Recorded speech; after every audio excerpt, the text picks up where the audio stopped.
Hello, everyone. This is Donna Chacko, and once again, I'm here with Serenity and Health, and it is my huge pleasure to introduce our guest today, who is Dr. Christine Sine. Hi, Christine. Hi, Donna. Good to be with you. It's just a pleasure. Christine lives in the Seattle area, but had a long, complex path to get there, which she'll tell us about by land and by sea, right? Yes.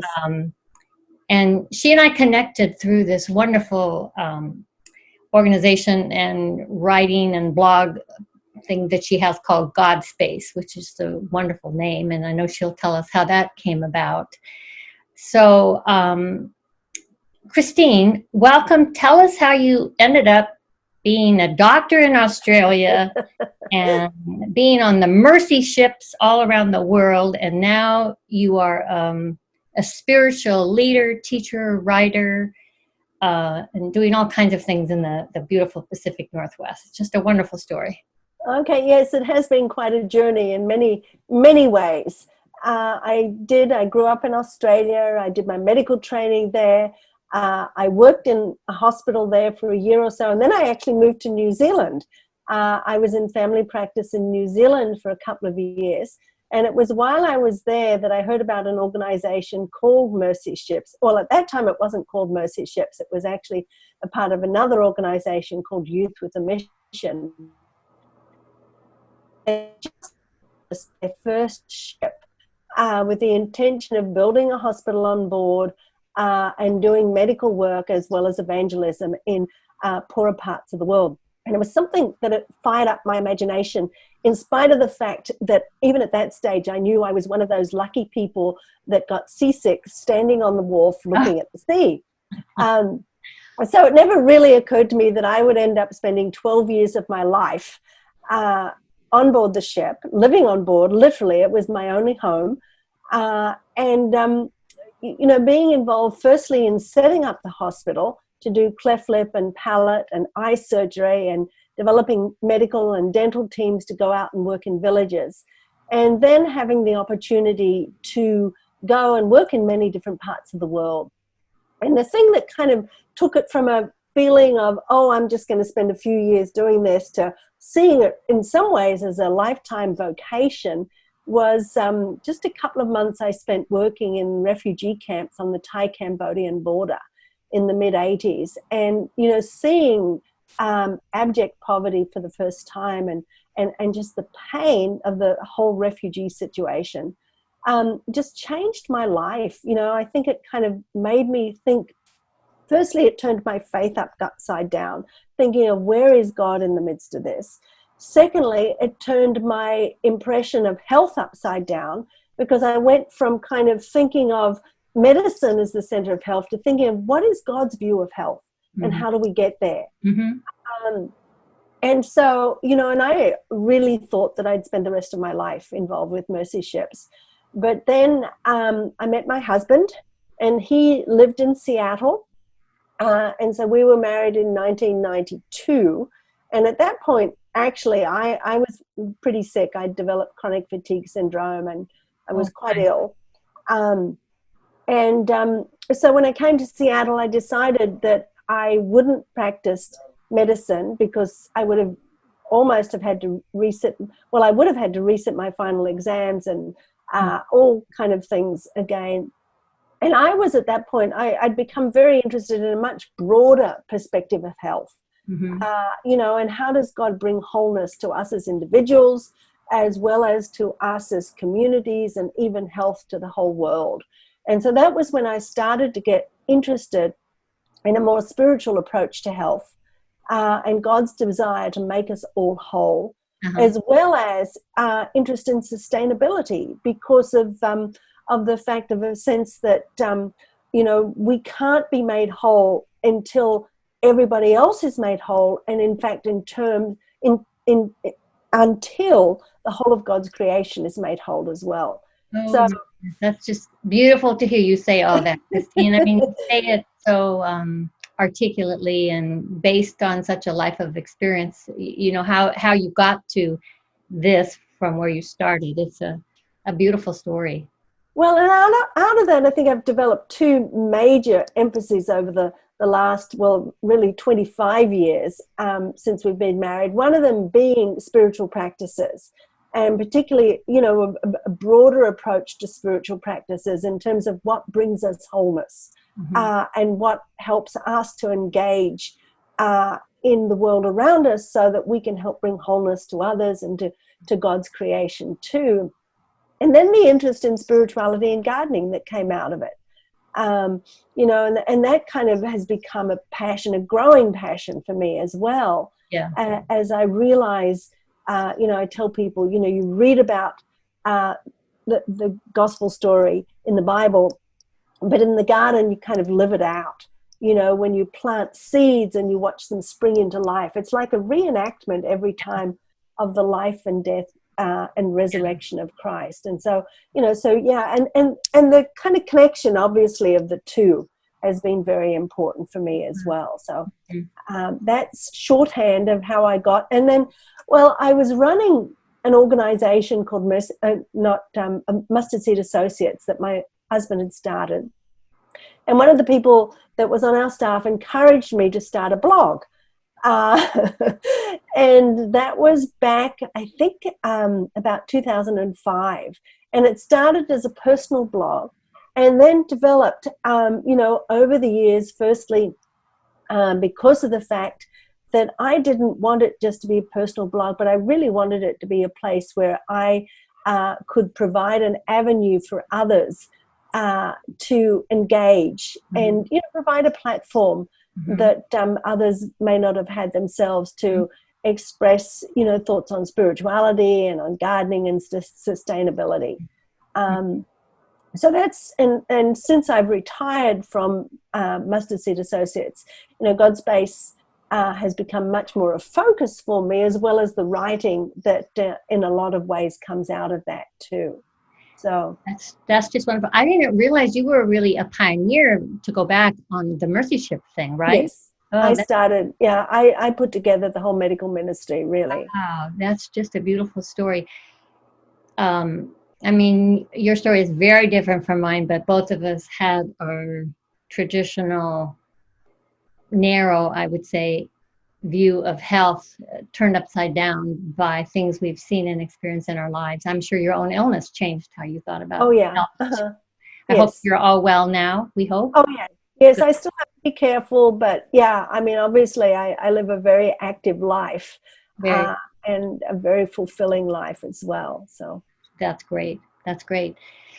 When this pop-up conversations thing started, the goal was to reach out for people like you who have a blended approach to health of body, mind, and spirit, that is not just taking medicines and going to the doctor. It's so much broader. It's faith-based, but there's so many other special things. And I know that you have written books and you have courses that you offer that can, help people move in those directions. So you want to tell us about some of that? Okay, yeah. I think the first book, in fact, the name Godspace came out of the first book that I wrote, looking at spiritual practices. Really looking, and it came out of my illness, asking the question, what kind of rhythm did Jesus have to his life? And kind of started looking at some of the, the way that I thought that Jesus focused his life. And as I did that, realizing that a lot of this was very much like the monastic practices that you see particularly in the early church. And out of that, starting to explore contemplative kind of approaches to faith. But, I mean, probably like you, Donna, I can't kind of sit still with one thing. And so, guilty. And so, even though I really loved the traditional kind of contemplative practices, I found I wanted something that was a little more active. So I started kind of, getting involved in doing creative approaches to practices. And I wrote a book called Return to Our Senses. And that was the first kind of spirituality book that I wrote that had a recognition of the fact that that prayer and spiritual practices were not just about reading the Bible or kind of praying like this, but they really were about engaging all of our senses. So, I've continued to write in that kind of a way. The two kind of books that I wrote a book then called To Garden with God because of my interest in spirituality as I saw it expressed in the garden, and not just the garden as in my garden, but the garden as in the broader creation of God as well. And that was written in, I think it was 2008. And at that point in time, I had real trouble finding other books written by Protestants on the Protestant side of the church that looked at spirituality and gardening. Now there are quite a few of them around. Yes. But at that point of view, again, it was a real I think I've tended to be a pioneer in different ways. Yeah. It was a real pioneer. And then my most recent book is called The Gift of Wonder. And that came out of a recognition, I actually wanted to write a book on creative spiritual practices. And the publishing house basically said it won't sell. But then I said to them, I started thinking about it and praying about it. And the phrase that came to me is where Jesus says, unless you become like a child, you cannot enter the kingdom. And one translation says, unless you change and develop the wide-eyed wonder of a child, you cannot enter the kingdom. So I started to think about, what are the characteristics of childhood that make us fit for the kingdom? And I was amazed, and I actually asked the question on Facebook, and I got probably over 100 responses, all kinds of things. And I took the 12, either the 12 commonest or the 12 that most appealed to me, and that became The Gift of Wonder. So play, imagination, love of nature, curiosity, trust. It was just, as I started to look at these things, I was amazed. I was absolutely amazed, and of course putting on at times my medical hat, my scientific hat, sometimes my spiritual hat, and realizing, for example, play. The head of the Institute of Play says nothing lights up the brain like play. And he says he believes that it's God's greatest gift to humankind. Oh my. And it is really through play, that we find relationship, we develop creativity, it de-stresses us. It has so many benefits to us. And similarly, awe and wonder, which is something else that I'm become even more passionate about since the writing of that book, is the recognition that these things don't just help us help us physically, but they help us spiritually as well. So do you think that people play? Do you think that we play? How can we play more? How can we have awe? How can we do these things? Well, I've actually, I'm getting ready for a seminar on awe and wonder in the healing process. And, because as I said, awe and wonder has become a real growing passion for me, and particularly looking at what I call awe and wonder walks. I go for a walk every day. My husband and I go for a walk every day. We walk around our neighborhood, which of course is permitted at the moment. And part of what we look at is what gives us a sense of awe as we walk past. And sometimes, and what I like to do is to focus on something specific. So, as we've had the flowers here in Seattle, kind of this lovely parade of spring over several months, it's like, okay, this week I'm going to look at roses. How many different kind of roses can I see? This week I'm going to look at the weeds in the cracks in the pavement. And look at how many different weeds, and realize that God actually creates gardens in cracks, not just,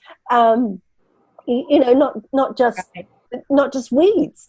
And Was that your blog, Christine, about that, or someone else's on Godspace? That was yours, right? Yes, I did do a blog about that. Yes. From our cracks. Yeah, that's it. Yeah.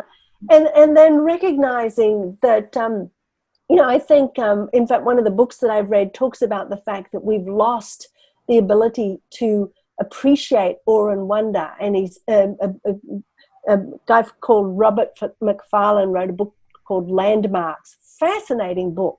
And he says, that when the Oxford Children's Dictionary was updated recently, they, of course, they always take away words and they add words. But every word that was taken away had to do with nature. And every word that was added had to do, of course, with technology. Oh, my goodness. And he said, we haven't just lost we haven't lost the ability to appreciate awe and wonder, but we've lost the language to express it as well. Goodness. And so that really kind of shook me. And I thought, how do we, and he calls for what he calls the re-wonderment of the world. Re-wonderment. I like that. Isn't that lovely? And yeah. I think we don't just need the re-wonderment of the world, but we also need the re-wonderment of our approach to God. Right. Right. Christine, I want you to know that, your books and your courses, and you can talk about any of those you want to, but we are going to list those all in show notes afterwards. And like the book you just mentioned, if we can get the whole name and author, and any other places that you would like to refer listeners and readers to that would help them grow in these directions. Before we turn on the recorder, Christine and I were talking. I grew up in Portland, Oregon, and there's something about the Pacific Northwest blood sort of thing that sticks with you, and gardening is a big part of it. So I think that was one reason why I latched on to Christine. I don't know if I said that I was able to become one of the guest bloggers for Godspace, which is how Christine and I connected, and that's one of her ministries to open up and connect writers really from all around the world, which is a beautiful thing. Well, I believe that one of my callings is to enable other people to become who God intends them to be. And I see Godspace and opening it up for other writers and, developing a bit of a writing community is one way that can happen. Mm-hmm. Because I know how much I needed other people to help me. And I was fortunate in that I married somebody who was already a well-known author. And, I probably would not have become an author without his encouragement and guidance in those early days, And so I think people need that, and you don't just need kind of a course you can do online or, a book you can read, but you need the personal contact. And I think that's something that I really feel that I'm called to do as well. I think you're doing a good job, at least as far as I can see. Well, thank you, Donna. Thank you. So so we're going to list about the gardening course. And I mean, just for those listeners, you can take the course, but you can just start gardening too. And like Christine said, one little seed that grows into something is just, when you keep talking about awe, all I can think about is the roses that I have here. And, in Portland, Oregon, City of Roses, they grow just beautifully. And here in Florida, they don't grow so easily. It's quite a challenge. But the first bloom is just incredibly beautiful. I mean, and I have to take a picture every single day of every single bloom because it's like so exciting. And I mean, I know you identify with that. It is it's awe-inspiring. Yes. So. Yeah. And so many aspects of the garden, even just, I love, we grow like 50 to 60% of our own produce, and we start a lot of stuff from seed. And it's just amazing to me, talk about awe is to plant that little seed, to watch it push its way up through the earth, right? To watch it grow. And then that tiny little seed that can produce such an enormous harvest, it's right. To me, that is so awe-inspiring. And yet we rarely stop to think about things like that, Right. My husband and I have been going nuts this year about what we call our monster tomato, because we planted a 7-inch tomato plant. It immediately got eaten by our various livestock down to 4 inches, and we were sure it was a goner.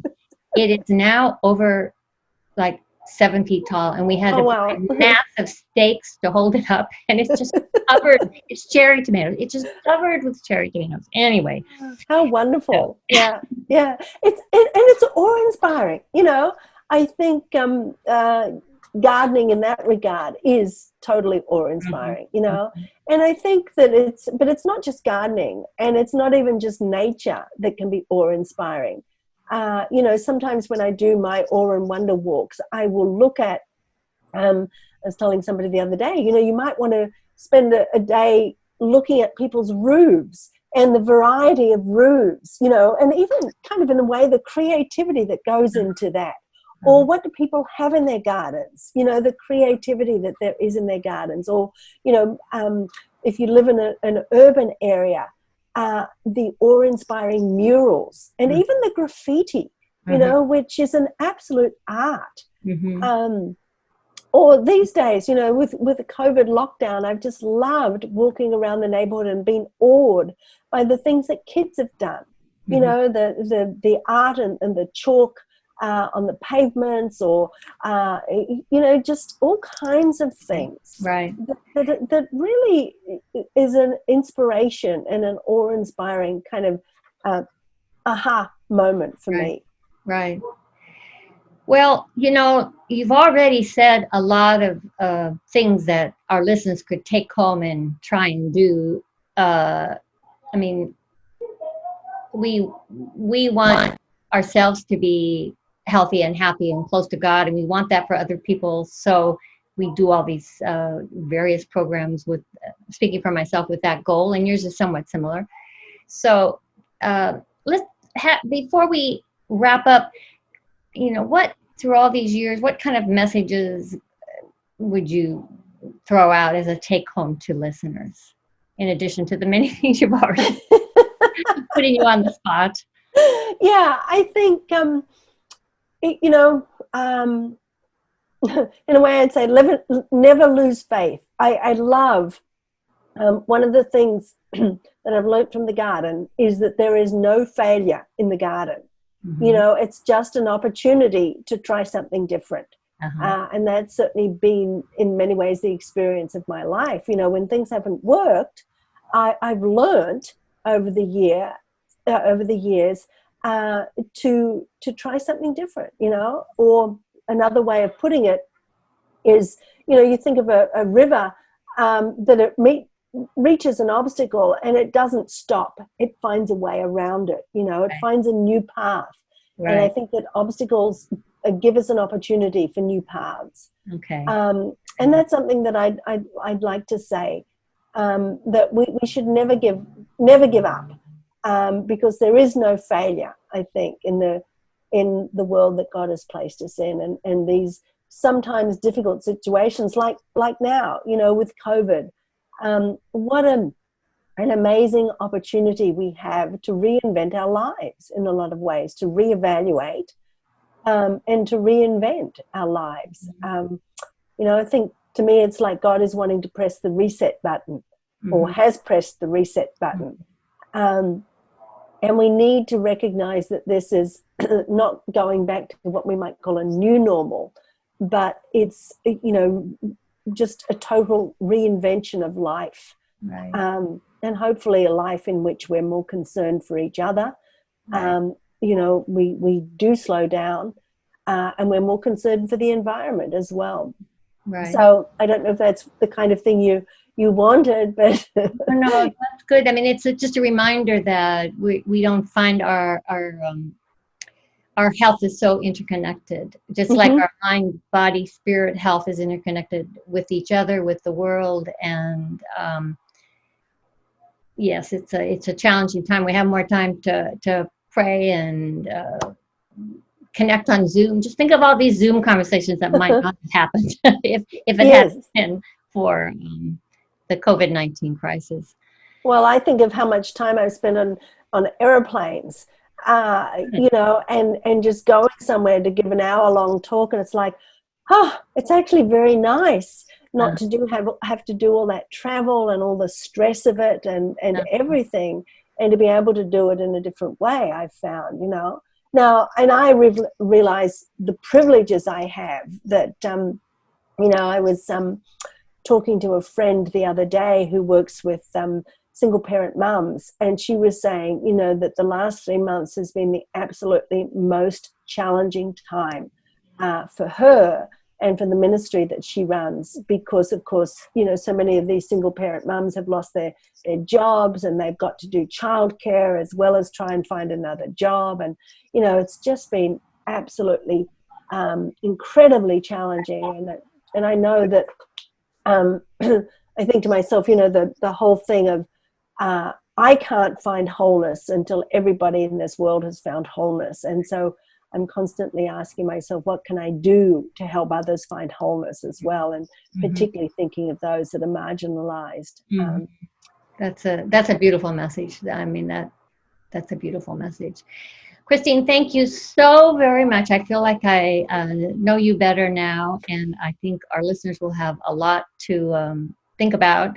And I ask everybody to go to the show notes to read the links and connect to Christine's work, her books, and particularly the gardening course. You might be really interested, the spirituality of gardening, and her blog. So I thank you. Have a wonderful day. Oh, you're welcome. And you too, Donna. Okay.